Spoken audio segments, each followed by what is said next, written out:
And anybody that wants to move closer, the front three are now open. Please don't run. We don't want anybody to get hurt.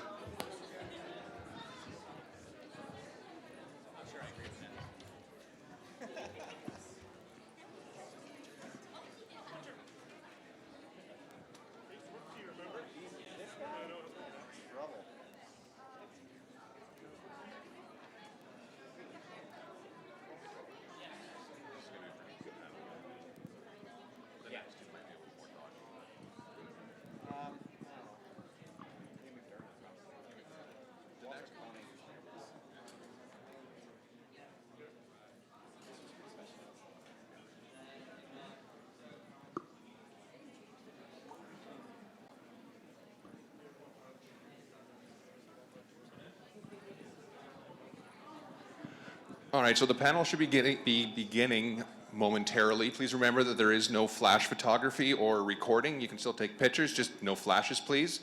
And we will have mics set up in the aisles here for you for questions.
Good afternoon, everybody.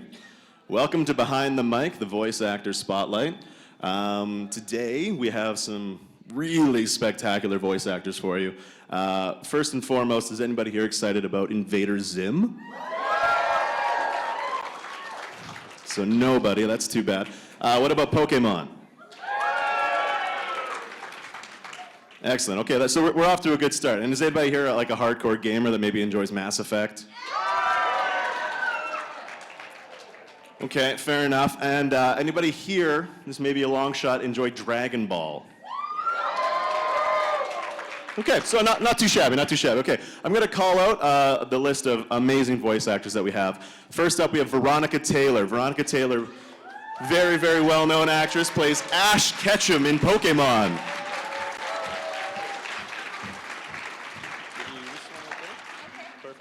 Perfect. All my stuff with me. Hi, everyone. Okay, up next, we're going to bring out Mark Meer, who is awesome. Commander Shepard from Mass Effect. Mark Meer.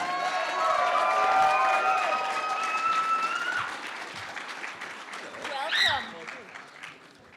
And then from Invader Zim himself, Richard Horvitz.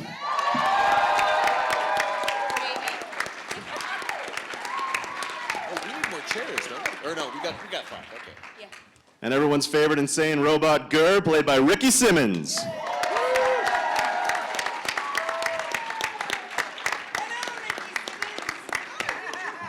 And finally, Tien from Dragon Ball and Dr. O from Cardfight Vanguard, Brendan Hunter.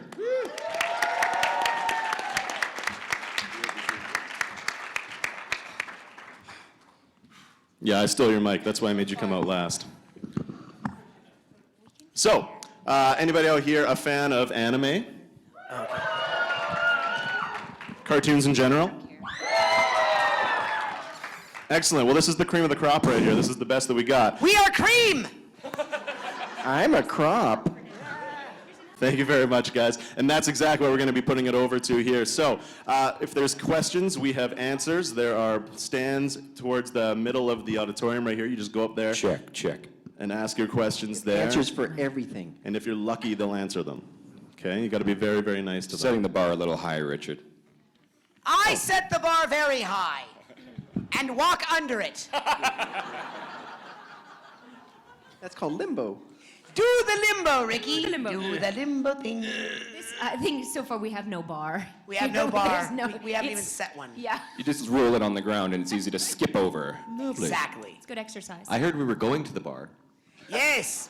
I heard there He's was been a there bar since in this here. morning. Because we're all going to be lawyers. They told me this was a bar. That's why I showed up. But here I am. Hello, everyone. Questions? Are we just opening the floor? Yes. Who Yeah, would absolutely. like We're going to open up Let's the open floor. the floor. If it Everyone helps you look guys out. out, I can start the ball rolling and ask Yeah, this some is questions for interactive. you. We can see you and you can see us. Hey, We're look, not- we got we're a not rap TV. group back there. Let's start it up. Hi. Hello. I have a question for the Zimmers. Yes?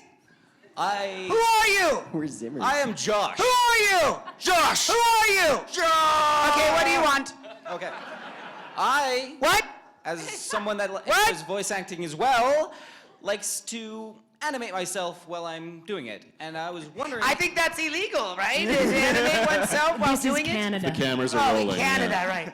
It's only frowned on by the Oh, church. got it. Yes. I was wondering, do you have any especially as Gur, did you have any fun sort of things that happened while You were animating some yourself? of the voices? All my clothes stayed on. No, they didn't. I was invisible. You couldn't see me. No, they can see you. I kept telling you that, even when they arrested you. What do you mean? Like, I'm going stuff? You know? Like when you get into the voices kind of thing, like are you one to animate yourself? Well, you as can't much as help the it. character? You're like, sometimes it feels like you're firing words out of your body, and so you just do stuff when you're doing it. You can't help it. You know what I We mean? always move, yeah. We always move while we're doing it. Yeah. If words have action, we are making the action usually. If we're supposed to do it, actions like a punch, we don't just go. We literally go. And like I punch Rikki in the neck because I'm a method actor. That's why we put him in a separate booth. That's true. He's just hidden glass. Yes. For the rest of the actors, same sort of business. Totally. I mean, if I have to throw something, I may not put my arm all the way out, but I have to at least get my body to move like that, or, some kind of thing, because your breath, when you're going, well, since I play Ash, when you're doing, go, that's that, but go! It flows more that way, so you have to use your body. I definitely am kind of smaller for some characters and bigger for other ones, for sure. Yeah, definitely. In doing games, in the Mass Effect games and Dragon Age games, definitely. When you're doing exertion palettes, you're basically throwing yourself around the booth. When you're getting hit, you're recoiling as if you did get hit by something. Actually, that's sort of some of the funnest stuff in recording video games is when you just spend half an hour doing, okay, you've just been hit. Okay, you've been hit by a fist. You've been hit by a fist that's on fire. You've been hit by a fist that's on fire and there was poison on it. You've been, that. And now your voice is bleeding. Yeah, now your voice bleeds. Yeah. This is my action usually when I record. It's something like this.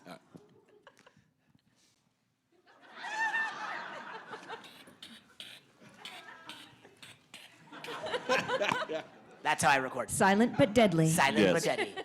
We need to get deep into the diaphragm, so Yes, that's how I get into my diaphragm. check one. Yeah. Share with Veronica. Check. There we go. Check. I think it's back. Check. Anyways, I think the testicular joke was over, so.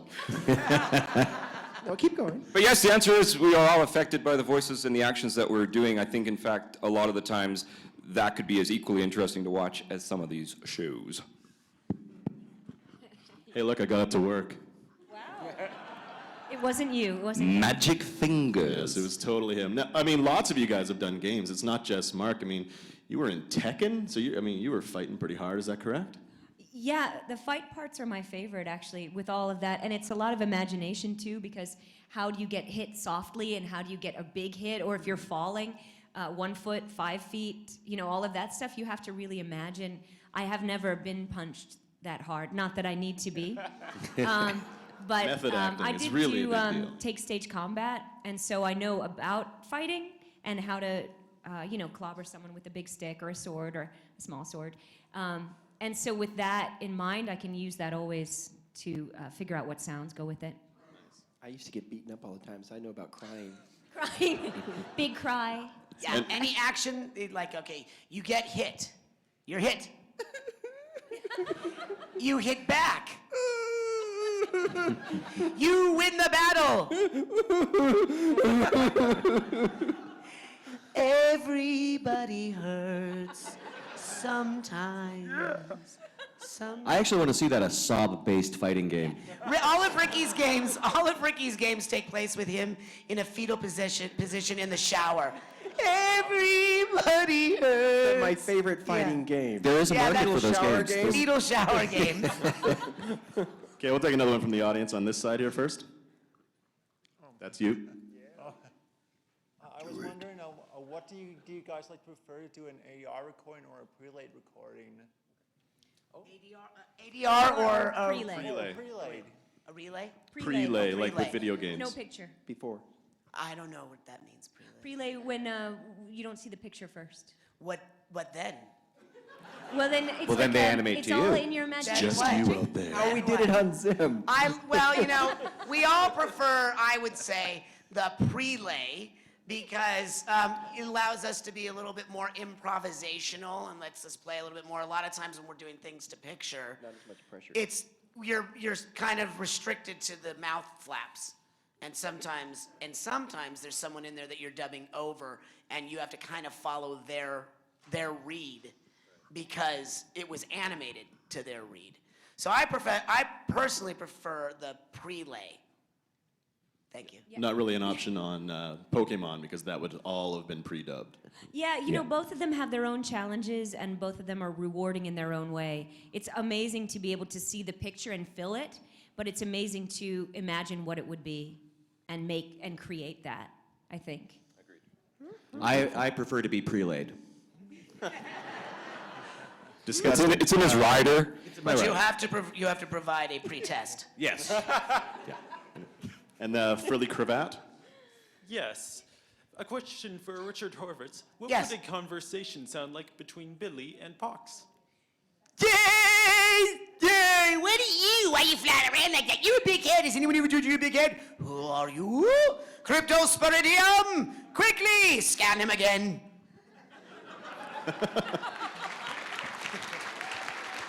Okay. Back to this side again, the guy in the vest. Okay. This is a question for Richard. Yes. Yeah, I noticed on Angry Beavers, both you and Nick Norbert? plays Norbert. Nick like to Bacai, yeah. have a tendency to mispronounce words a lot. Like you pronounce mayan. Is Yes. that written in the script, or do you No. come up with? No, we were very lucky on Angry Beavers because prior to that, all animated shows, you were not allowed to overlap each other because when we're working, we don't want to step on other people's lines. You're on your own individual mics and you don't want to bleed into their tracks. But the creator of that show, Mitch Schauer, said, you know what, this is a story about brothers, and brothers always interrupt each other, so thank you. Thank you. They love As you. if on That's your cue. brother over That was there? our brothers over in the next room. That's If you guys don't applause, they've got it Heaven is in- waiting. Yeah, I carry my own applause track. Thank you. Thank you. For your prelay, right? Yeah. That's coming from your teeth. Yeah, it's from my teeth. It's like Gilligan's Island. Remember when? That's so old. I remember that. No, I remember that one. No one in the audience He got knows hit that in one, the Richard. mouth, and he corrected me. Yeah, it's funny. They don't even get that reference because fillings aren't like that anymore. Last yeah. People don't have their own Last teeth. time I was making Bob Newhart references, Yeah. which went over Which is big. still- Well, that entertains me. Yes. you can get that on iTunes. Yes. But we were allowed to overlap, and so Mitch liked the way we improvised with each other, and so Norbert became more the one who used words like "daga laga ding dong," and we came up with all the as he was talking. So yeah, a lot of those things were ours. Thank you. Beautiful. Where's my applause meter? There. The shiny hat. Let's interrupt those guys in the next room. That's right. Yeah, we can beat that. Come on, guys. One time louder. Let's be inappropriate to the next room. Is that Leonard? Go.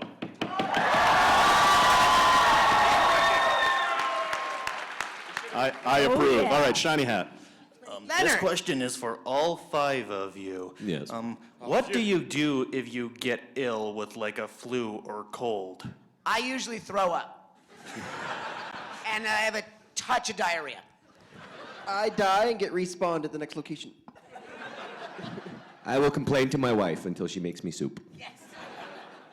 I just crawl around New York City looking for a remedy. Now, are you asking if we get sick Yeah. during a recording session? Is that what you're saying? Yes. You like get sick before and Like, then, you know, you're jump sick on this to week and work. you have to go in and do the booth and all I see. Yes. Right. Oh, I get The right. This real is a voice answer acting panel. Right, That's right. so Okay. what right, happens if you can't right. do your job? Right, right.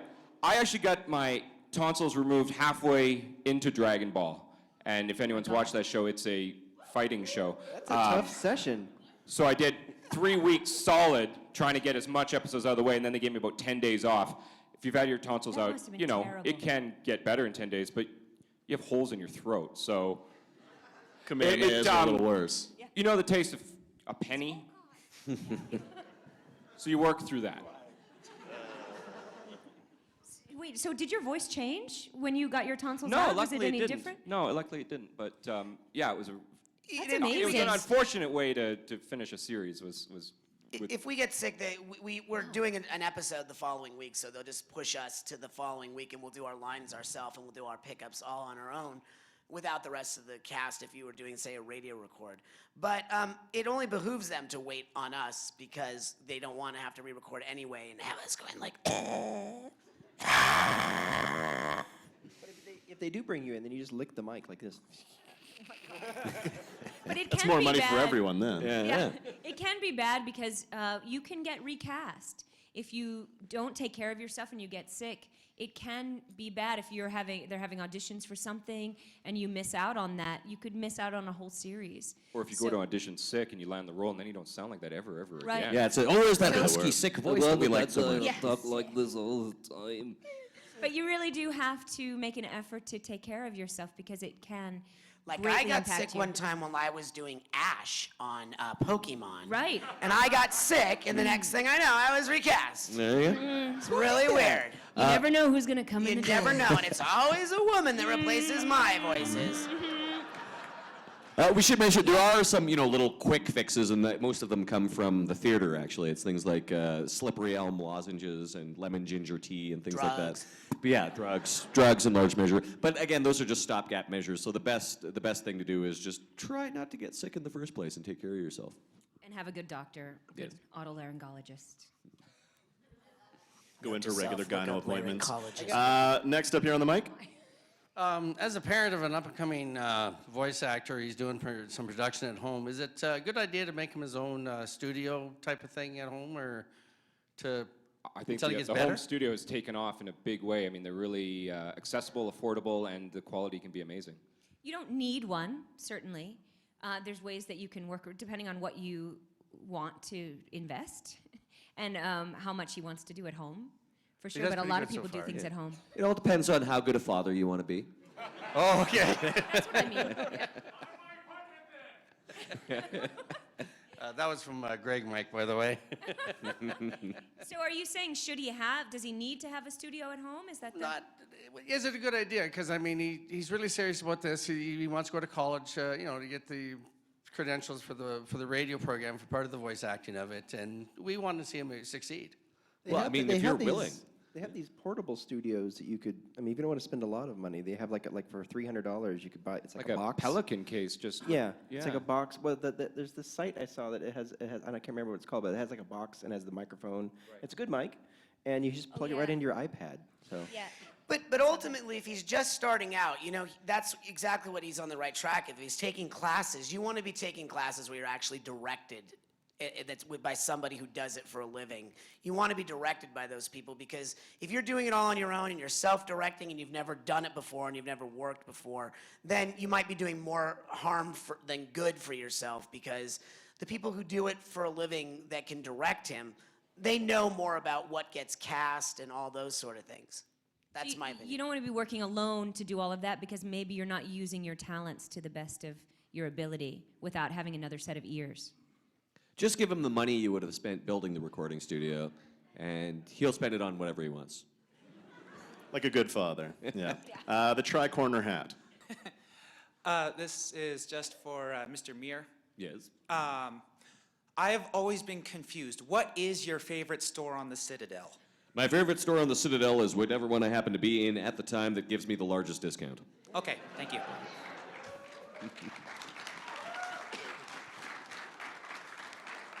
Right back over here again. Sorry, excuse my voice. What? Lick the mic. Have some lemon ginger tea. Miss Taylor, you mentioned earlier that you had taken a stage combat class.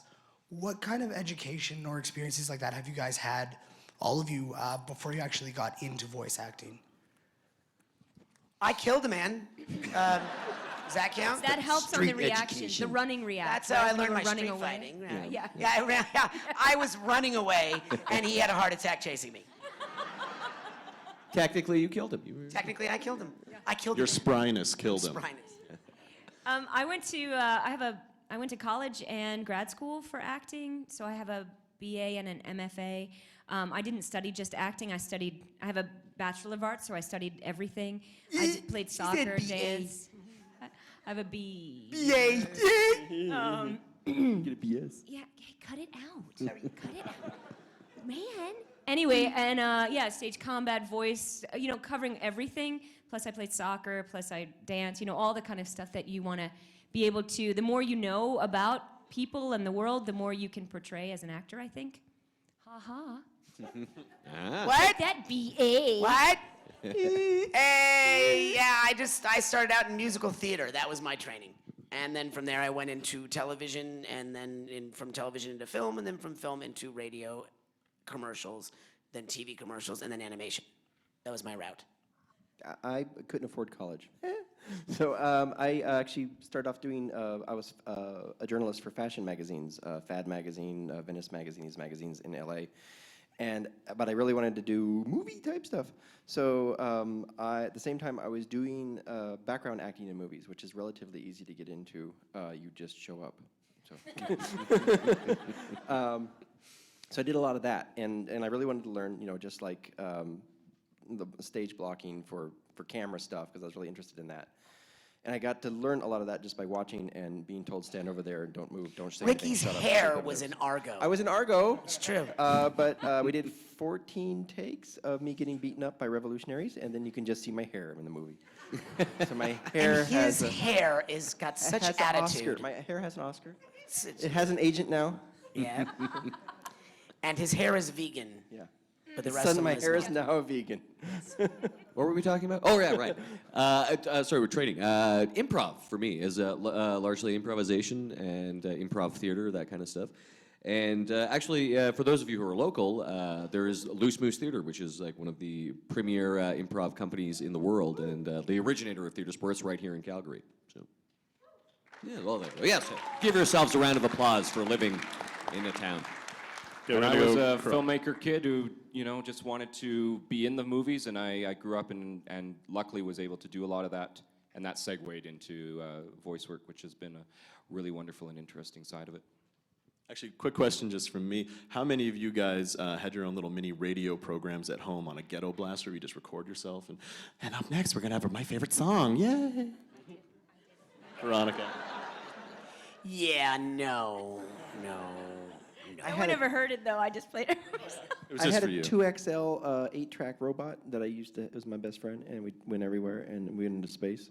And now he's married to her. Tabisha, say hello. She growed up. She growed up. Beautiful. All right, over there.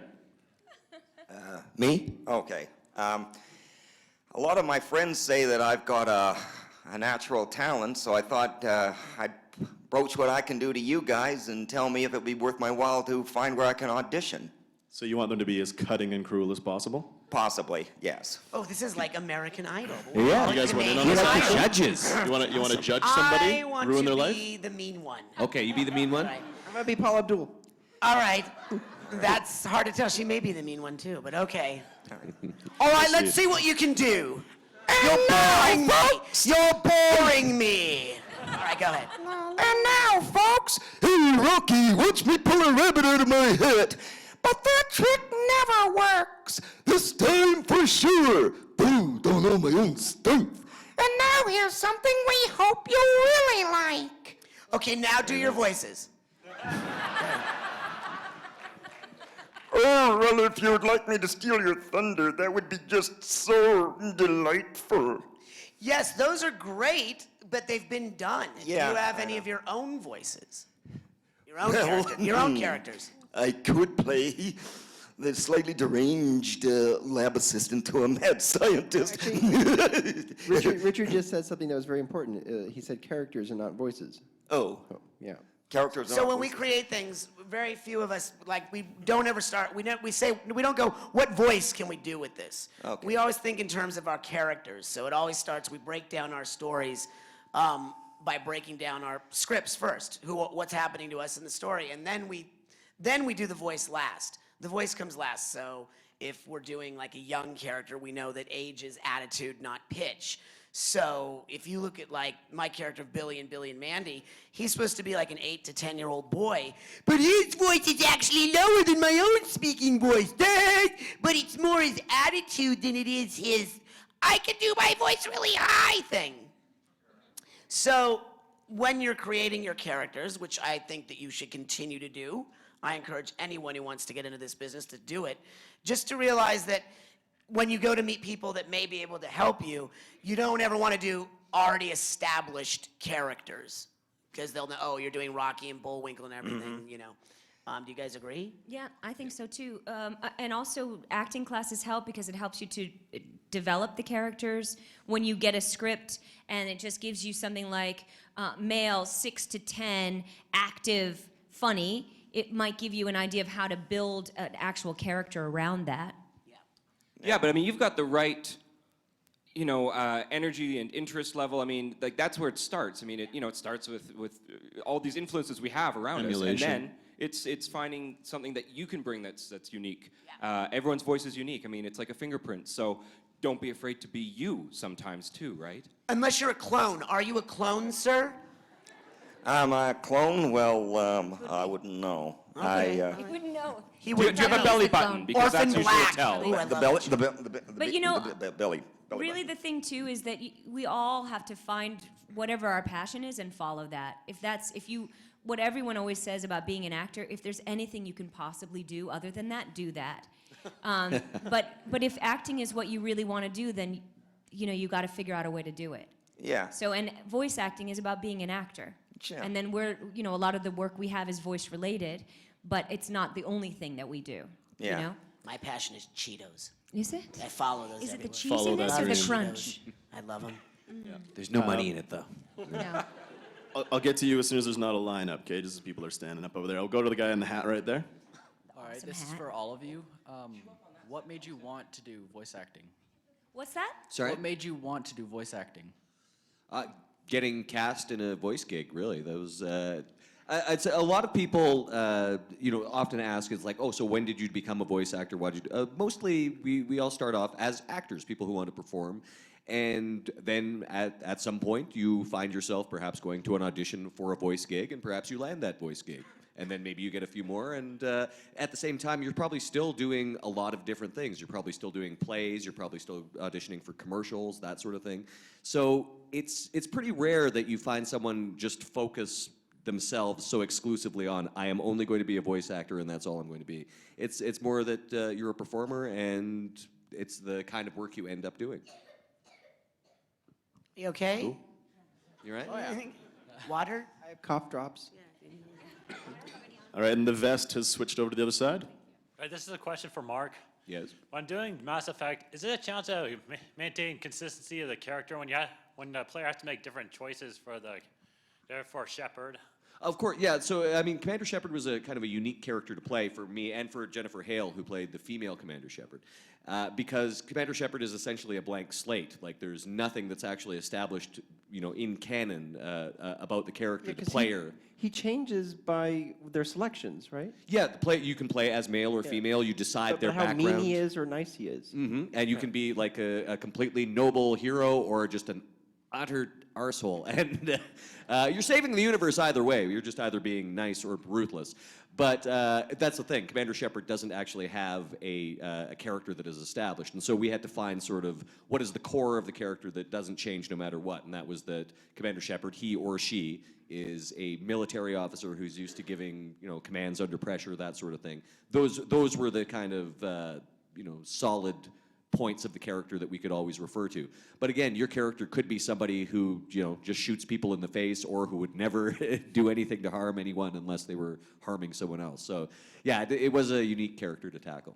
Actually, I have a question. Yes. Because I think that's really unique, though, because you're essentially, you have like 6 different characters in one then. Oh, yeah, essentially. And so you have to set up each and guy beyond as a different that, guy in and your beyond brain. that, they don't necessarily all follow the same path. Like there may be some dialogue trees that your psychopath Shepard and your saintly Shepard are both saying the same thing of and so you have to say Ricky, you need to line up like everybody else. Yeah, I just got get back questions behind that for Did you Mark, okay? record those asthma. all? Did you record like all the nice guy, all the in a row, or did you have to? Pop No, it around? would be all over the map because like generally we would record like the Paragon, which was the nice guy path first in a given scene, and then do the Renegade. But it's not like you were ever going chronologically through something. So we very much relied on our directors to just give us context, let us know when in the game this is and what was happening. That's cool. Yeah, Really it cool. was Hey, a fun Veronica, thing. the line is over there. Yeah, I'm If you have sorry. any more questions too. Somebody got already gave carried these away. people I'm a big microphones, fan. and they're just going to Big abuse fan. that. She has asthma back too. straight in front of me here. All right, hi, this is a question for all of you guys, I suppose. Now, some of your characters in the past, like for instance, Gur, have had post-processing applied to their voices, Prosthetic like for puppets? instance, pitch and robotic tones and that sort of stuff. To what extent are you guys involved in that creative process? Like that's post. That's called post. That's the guys who actually are in charge of editing. It's post us. Yeah. Yeah. Yeah, I wasn't sure if you guys were involved at any level or anything. Like, do you go? No, I go don't. in I mean, I and don't. that They, sort of thing, I or- just record it. So I'll go. Why is his head so big like that?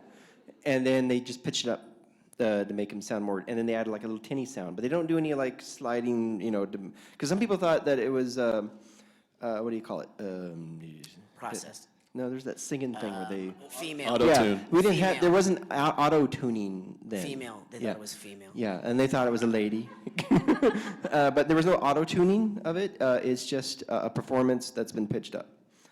Except for like Bloaty the pig, I was just look at Bloaty. He's just hideous. So I'm naturally hideous. So. When I did the first episodes of Zim, they really pitched it up, the very first ones. Several reasons, mainly because I had just finished Daggett on the Angry Beavers, so they didn't want it to sound too close to Daggett. But I don't know how many episodes in, they stopped doing that. Just one or two. One or two in, and they just used my voice. But when, like mine, for instance, they actually were pitching it as I was recording it. They were actually processing it as we were recording it onto the track, just to see what it would sound like, and then they did very little after that. I had nothing to do with that. That's a guy named Jason Stiff on our show. Yeah. He's not stiff at all, though. It's really loose. Let's leave that alone. All right, the super polite lady that's been waiting very patiently. I'm sorry, I actually didn't know there was lineups. No problem. Neither did Rikki or Veronica, apparently.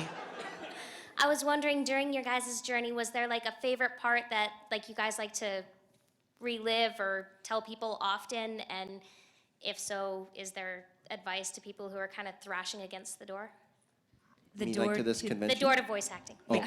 like your favorite audition or something like that? When I was journeying, I was looking for that ring. That was fun part of my fun. And I met this thing. Remember when I threw you in the volcano? Yeah, that was fun. And remember, it was a sacrifice? Yeah. Yeah. Yeah. My favorite part of Journey was Phil Collins. Yes. Yes. Voice of an angel. I think a lot of times you audition and audition and audition, and it's just great when you finally land something. So I think there's, you know, really the path is littered with so many jobs you didn't get, and then you try to just focus on the ones that you do, and then it's lucky when someone has actually seen anything that you've done. So We all that's still pretty audition. much great. And Yeah. that's my favorite part of the journey, the litter. All the litter. All the litter. When you get all the other jobs I didn't Oh, get. yeah, I like the way I scoop them up. Yeah. I mean, when it comes to something memorable, I mean, we all started somewhere, and I think for me that was this whole new world just opened up, and I got to be very lucky. I was in the booth with a more seasoned veteran voice talent, and the things he was doing just amazed me. And I was 20 or something, and he was just making choices that I hadn't even, you know, they hadn't even been a concept in my mind yet. So that was what was so neat about I'm going to enter this new world, and it's got so much more potential than I'm ready for. So voicing with someone that has more talent than you can really help out. Oh yeah, if you want to learn, then be the dumbest person in the room. You can always learn. That's from Rikki. people. We're learning. Nailing it. All right, we've got about 10 minutes left. I We're think gonna I move already back over told here. you what to do, didn't I? I told you to believe, didn't I? Believe and hang on. That's right. Believe and hang on. Thank you. That's my motto. That and how much you gonna pay me. That's my other motto. Hi, is this on? Hey. So this question for all of you. You've all been part of these incredible projects. When auditioning for the roles, did you ever think that this would be something that people would remember you for as artists? And how did you feel when you first realized that these roles had made you famous? Last week. Knew it. You felt last week? I felt like this. Yeah! Just at the end of your question. No, I guess Mass Effect was, you know, I knew it was going to be good because I'd been in a lot of BioWare games before that, and quality tends to breed success. I wasn't aware it was going to be such a big hit, and I was very pleased to see it. And I think when it really hit home was the first time I was at a con, and I wasn't even a guest. I was just, you know, at a con because I was there to buy comics and things. And I saw somebody walk by in Commander Shepard armor, and that's when I went, oh my God, I'm famous. I think my next role will be the one that makes me famous. I'm a consistently working actor, but you know, my canon tends to be for specific groups, and it's always nice to meet those people because a lot of the product I never get to see. It goes overseas or straight to DVD. So it's always great for me when someone comes up and they're familiar with the work because I might not have had the opportunity to see kind of the final product yet. So Definitely. I think we all just keep auditioning, and you can't even really think about, oh, this is really big, because you're still trying to get your next job. so you can't really rest on anything. Maybe a pillow. famous. No. You can rest on a pillow. You guys are all much more famous. I don't have a pillow. You can rest on a pillow. You can rest on a bed. That would be our 5-minute warning right there, folks. On your laurels? We're You can gonna rest on your laurels. Yeah. I think we'll just continue the Q&A. I mean, they're really interested. They love your stories. Is everyone enjoying the question and answer as it is going right now? Who's not enjoying it? Who's not? Yeah. Okay, you guys. Okay, you. Boo you, that okay, person. Right, okay. Okay, let's keep it rolling. We'll go back over there to that side. Okay, I know all you guys have both worked in animation as well as video games. Is there a significant difference between the two on how the system works? I can see Richard just nodding his head because I know he was Chaos in the Skylanders game. Skylanders. Chaos? One you have, you know what's going on, the other you don't. For the most part, like when we do video games, they may be working on what they call level like 28. And that's the first place we'll come in to record because they, the artists in that group have finished that level and they need some lines done so they can finish the thing. So we might be in the middle of the game and not know what's going on, and so they'll give you literally a line list of like 150 lines, and you're doing each one of those lines an A, B, and C take, which is exhausting. And so for 150 times 3, that's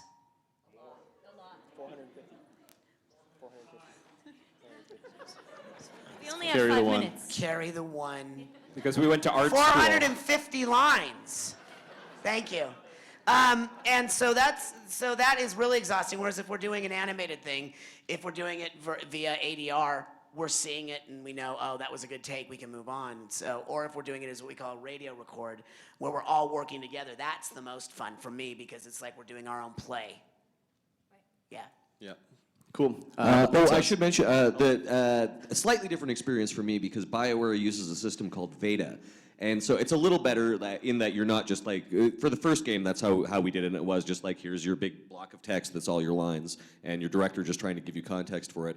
But on the second and third games, we used Veda. It's a system, it's an acronym. The acronym actually spells Vader, but for some reason, they can't use that because someone owns the copyright to the word Vader. So it's VADA is what they use. And so basically, we see our lines come up at the same time in our headset.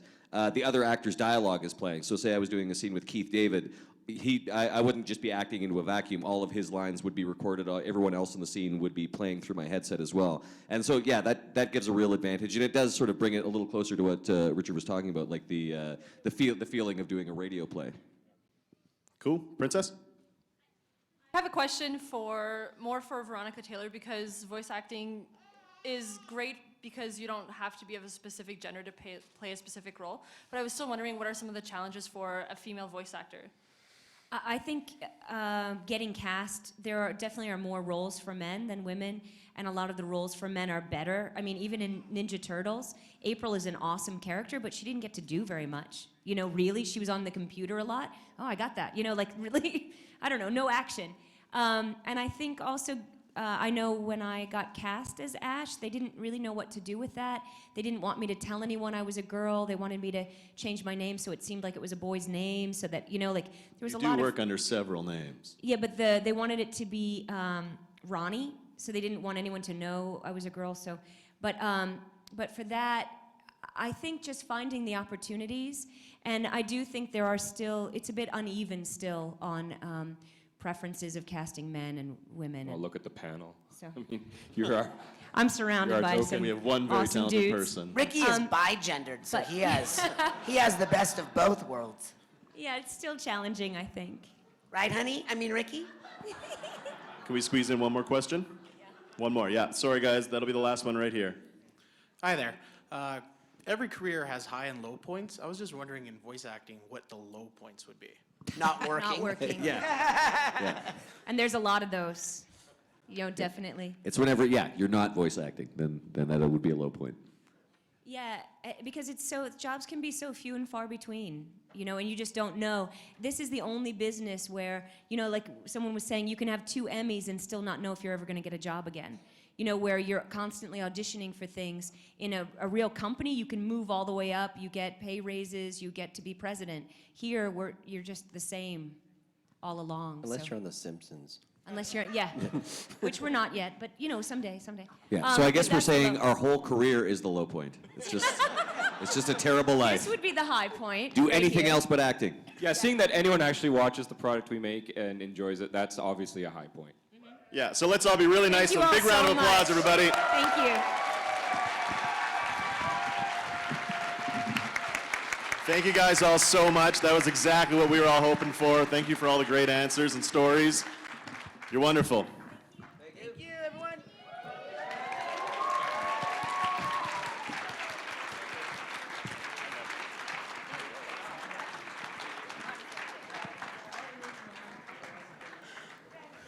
All right, so as everybody's leaving, if you can use the 2 rear exits, that would be fantastic. And then just sort of angle yourselves towards Hall D, just to make it a lot easier.